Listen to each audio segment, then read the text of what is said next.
जय हिंद दोस्तों, स्वागत है आपका हमारे आज के इस वीडियो में।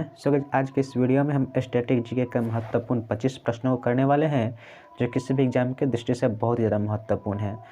अगर आप किसी भी एग्जाम की तैयारी करते हैं तो वीडियो बिना स्किप के अंत तक जरूर देखिएगा। तो चलिए बिना देरी के हम वीडियो को स्टार्ट करते हैं। यहाँ पे हमारा पहला क्वेश्चन है कि यदि औसत राजस्व एक स्तरीय रेखा है तो सीमांत राजस्व होगा। यदि औसत राजस्व एक समस्तरीय रेखा है तो सीमांत राजस्व जो है वह क्या है? तो वह एक औसत राजस्व के समरूप है। Option number C is the right answer. Next question है हमारा कि संघ राज्य की प्रमुख विशेषता है। संघ राज्य की प्रमुख विशेषता क्या है? तो वह विकेंद्रीकरण है। Option number A is the right answer. संघ राज्य की प्रमुख विशेषता है विकेंद्रीकरण। चलिए तीसरा नंबर क्वेश्चन है हमारा कि संयुक्त राष्ट्र यूएन जनरल असेंबली अध्यक्षता करने वाली प्रथम महिला कौन थी? यानी कि यूएन की असेंबली की अध्यक्षता करने वाली प्रथम महिला कौन थी? तो उनका नाम था Vijay Lakshmi Pandit. Option number B is the right answer, Vijay Lakshmi Pandit, जो कि प्रथम महिला थी यूएन के अध्यक्ष बनने वाली। चौथा नंबर क्वेश्चन है हमारा कि निम्नलिखित में से किसने 19वीं शताब्दी में हिंदुत्व को पुनर्जीवित किया? 19वीं शताब्दी में हिंदुत्व को पुनर्जीवित करने वाले व्यक्ति का नाम बताना है, कौन है? तो वह स्वामी विवेकानंद है। Option number B is the right answer, Swami Vivekananda, जिन्होंने 19वीं शताब्दी में हिंदुत्व को पुनर्जीवित किया। 5 नंबर क्वेश्चन है हमारा कि नोबल शांति पुरस्कार किस शहर में प्रदान किया जाता है? नोबल का जो शांति पुरस्कार है वह किस शहर में दिया जाता है? तो यह दिया जाता है ओस्लो में दिया जाता है। Option number C is the right answer. Oslo में नोबेल शांति का पुरस्कार ओस्लो में दिया जाता है। छठा नंबर क्वेश्चन है हमारा कि बारामिहिर का पंच सिद्धांतम इससे संबद्ध है। बताना है कि किससे संबंधित है बारामिहिर का पंच सिद्धांतम। यह जो पुस्तक है यह संबंधित है किससे? तो यह खगोल विज्ञान से संबंधित है। Option number B is the right answer. खगोल विज्ञान से संबंधित बारामिहिर के द्वारा लिखित पंच सिद्धांतम। 7 नंबर क्वेश्चन है हमारा कि गुप्त काल के दौरान निम्नलिखित में से कौन सा सिक्का चांदी में जारी किया गया था? गुप्त काल के दौरान निम्नलिखित में से कौन सा सिक्का जो है वह चांदी में जारी किया गया था? तो उस सिक्के का नाम क्या है? रुपया का। Option number C is the right answer, रुपया का। चलिए नेक्स्ट क्वेश्चन है हमारा 8 नंबर क्वेश्चन है कि सिंधु घाटी सभ्यता का गोदी बारालोथल यह यहाँ स्थित है। सिंधु घाटी का जो सभ्यता का जो गोदी है, गोदी बारालोथल, यह कहाँ पर स्थित है बताना है। तो यह स्थित है गुजरात में। Option number A is the right answer, Gujarat में स्थित है।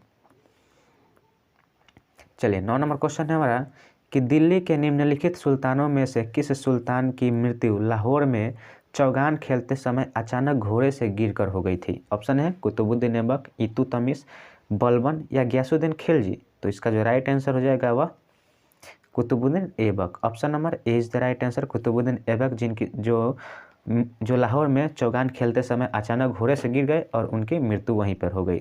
तो वह कौन थे? कुतुबुद्दीन ऐबक थे। नेक्स्ट क्वेश्चन है हमारा 10 नंबर कि बुद्ध का अर्थ है। बुद्ध का अर्थ क्या होता है? तो इसका अर्थ होता है प्रबुद्ध व्यक्ति। बुद्ध मतलब प्रबुद्ध व्यक्ति। Option number D is the right answer. 11 number question है हमारा कि हिंदुस्तान जिंक लिमिटेड का मुख्यालय कहाँ है? हिंदुस्तान जिंक लिमिटेड का मुख्यालय कहाँ है? तो यह उदयपुर में ही। Option number A is the right answer, Udaipur में है हिंदुस्तान जिंक लिमिटेड का मुख्यालय। चलिए 12 नंबर क्वेश्चन है हमारा कि कृषि भूमि को कुछ वर्षों के लिए अकृष्ट छोड़ देने को कहते हैं। कृषि भूमि को कुछ वर्षों के लिए अकृष्ट छोड़ देने को क्या कहते हैं? खेती न करना मतलब अकृष्ट मतलब वहाँ पे अगर खेती न किया जाए तो उसको हम क्या कहते हैं? तो उसको कहते हैं परती छोड़ना।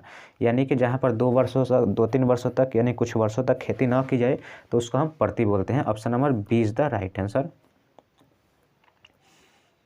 चलिए 13 नंबर क्वेश्चन है हमारा कि आकाश इसके कारण नीला दिखाई देता है। आकाश नीला दिखाई देता है, यह किसके कारण होता है? तो यह जो होता है वह रेले प्रकीर्णन के कारण होता है। Option number A is the right answer. Rayleigh प्रकीर्णन के कारण जो है आकाश नीला दिखाई पड़ता है। चलिए 14 नंबर क्वेश्चन है हमारा कि तनाव के कारण भू प्रपट्टी पर बनने वाला पर्वत को क्या कहा जाता है? तो तनाव के कारण भू प्रपट्टी पर बनने वाले पर्वत को हम कहते हैं, क्या कहते हैं? ब्लॉक पर्वत यानी भ्रंशोत्स पर्वत। Option number D is the right answer, भ्रंशोत्स पर्वत। चलिए 15 नंबर क्वेश्चन है हमारा कि निम्नलिखित में से कौन सा परजीवी शैवाल का एक उदाहरण है। परजीवी शैवाल का कौन सा उदाहरण है आपको बताना है, तो वह उदाहरण है सेफेल्यूरस का। Option number 20 the right answer Cephaleuros, जो कि एक परजीवी शैवाल का उदाहरण है। 16 नंबर क्वेश्चन है कि एकल समीमाक्षी पुष्पक्रम इनमें देखा जाता है। एकल जो समीमाक्षी पुष्पक्रम है यह किस में देखा जाता है, तो यह देखा जाता है पापरा में। Option number D is the right answer, पापरा में देखा जाता है। चलिए 17 नंबर क्वेश्चन है हमारा कि पैरामीशिया में उत्सर्जन द्वारा को इस नाम से जाना जाता है। पैरामीशिया में उत्सर्जक द्वारा को किस नाम से जाना जाता है, तो उसको जाना जाता है साइटोपाइज के नाम से। Option number C is the right answer, cytopyge के नाम से पैरामीशिया में उत्सर्जन द्वारा को इस नाम से जाना जाता है। 18 नंबर क्वेश्चन है हमारा कि रीड ओनली मेमोरी यानी कि रोम, इसका जो सर्वाधिक उन्नत रूप है, इसका सर्वाधिक उन्नत रूप क्या है, तो इसका जो राइट आंसर हो जाएगा वह सर्वाधिक उन्नत रूप है इसका EEPROM. Option number D is the right answer, EEPROM.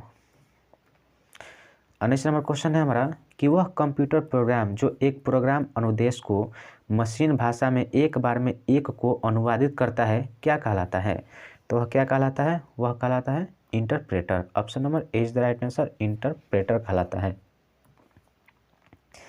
चलिए 20 नंबर क्वेश्चन है हमारा कि यूरिक एसिड यानी कि मूत्राम्ल जो है इसमें प्रमुख नाइट्रोजनी अपशिष्ट होता है। यूरिक एसिड में कौन से प्रमुख नाइट्रोजनी अपशिष्ट पाया जाता है, तो वह पाया जाता है पक्षी में। Option number 20 the right answer, पक्षी में जो है यूरिक एसिड के प्रमुख नाइट्रोजनी अपशिष्ट पाया जाता है। चलिए नेक्स्ट क्वेश्चन 21 नंबर क्वेश्चन है हमारा कि प्रवाल भित्तियों को संरक्षित करने के लिए भारत सरकार ने निम्नलिखित में से एक को समुद्री पार्क घोषित किया है। किसको समुद्री पार्क घोषित किया है, तो कच्छ की खाड़ी को यानी कि यहाँ पे जो प्रवाल भित्तियों को संरक्षित रखने के लिए, इनको संरक्षित रखने के लिए इन कच्छ की खाड़ी को जो समुद्री पार्क घोषित कर दिया गया है। Option number A is the right answer.